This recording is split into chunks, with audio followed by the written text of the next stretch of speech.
Hello and welcome back to the channel. My name is Krashy, and today we have some interesting news coming out from the South China Morning Post. This was actually posted on Reddit. I just happened to see it by Daw Snow. So user Daw Snow on Reddit posted this, and this is really interesting. It says China suspends Tencent from updating existing apps or launching new apps report. Now, I skimmed through this. I'm probably not going to read the whole thing. But this is alarming because this essentially is saying that they are working with Chinese Tencent, the publishing company for Pokemon Unite, is working with Chinese authorities. We are continuously working to enhance our user protection features within our apps and also have regular cooperation with relevant government agencies to ensure regulatory compliance. Our apps remain functional and available for download, Tencent said, but they are not allowed to update their apps. Now, it's essentially saying that they have user data issues. They're having issues. In November 30, on November 3rd, a list of 38 apps named and shamed by the ministry for excessively collecting user data. These apps were developed by Tencent, namely Tencent News, a karaoke app, and QQ Music. So I think this is essentially saying that anything being published by Tencent is being restricted from being updated. So this is very insightful. Now, this actually came out today. This has to do with enacting, cybersecurity laws and trying to keep these companies and these developers compliant with Chinese law. And so China's Ministry of Industry and Information Technology has told app stores and platforms to implement in the order against Tencent apps. It is not known how long the suspension will last, and the Chinese ministry has not published any information about the ban.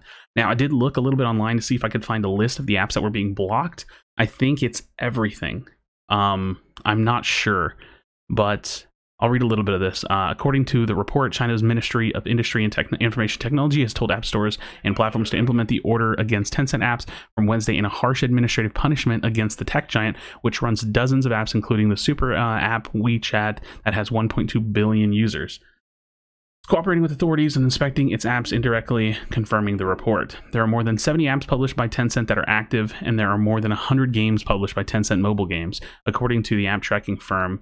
I'm not going to say that because I don't know how to read it. It is not known how long the suspension will last. So here's the thing. This says being published by Tencent mobile games. I'm assuming that more than 100 games, I'm assuming that Pokemon Unite falls under that. I don't exactly know the exact terminology for a lot of these things.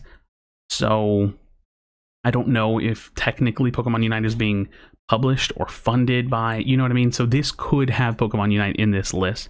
I'm assuming that it does. Regulatory move comes amid Beijing's ongoing scrutiny of the country's tech sector. Beijing has been turbocharging its legislative efforts to regulate data in the country, having enacted the cybersecurity law in 2017, followed by the data security law in this September, which requires firms to undergo a security assessment to gain approval before sending user data overseas. So this is really important. This could be why we haven't heard a lot from the developers. This could be why we're not seeing a lot of changes. They may be slowing down their development. Timmy Studios may be slowing down their development because of Tencent's compliance with the Chinese government. But this is concerning, right? It's concerning because it means that we're going to be in a very kind of stale state of the game. I hope that, nothing bad happens to the game long term. And I'm hoping that this doesn't hurt the game long term because of the lack of updates. But this is really relevant news. Again, I don't know what more to do with this, right? I don't know what more to look into, but this could very well be why we're not seeing a lot of changes, why they kind of pushed and slid that last update out there. And I don't know. I don't know what that means for character releases. I don't know what that means for anything. Serena is in the game files, so maybe they can just turn that one on because they don't actually have to push downloads. There's just a lot of questions, right? I don't know how a lot of this works. I don't understand a lot about, Chinese legislature or government. And who knows? So let me know your thoughts in the comments down below. This is really interesting. I don't I don't know. I don't know. They just want them to crack down and to, rectify their policies. This was from November 3rd. This is kind of where this started, where Beijing is ordering, these apps, including some run by Tencent, to rectify violations as regulatory crackdowns. So they're really, looking to crack down on the tech sector in China, it would seem. So, all right, friends, drop your thoughts in the comments down below. Again, I don't really know what to make of this because this is all very political and very interesting, but it does seem that, without confirming, they basically kind of confirmed that, yes, they are on kind of a hold from the Chinese government. So very interesting stuff. Hopefully this doesn't affect the game negatively in the long run, but we'll have to wait and see. As always, friends, be sure to be kind to one another. Tell someone that you love them, and I'll see you on the next video.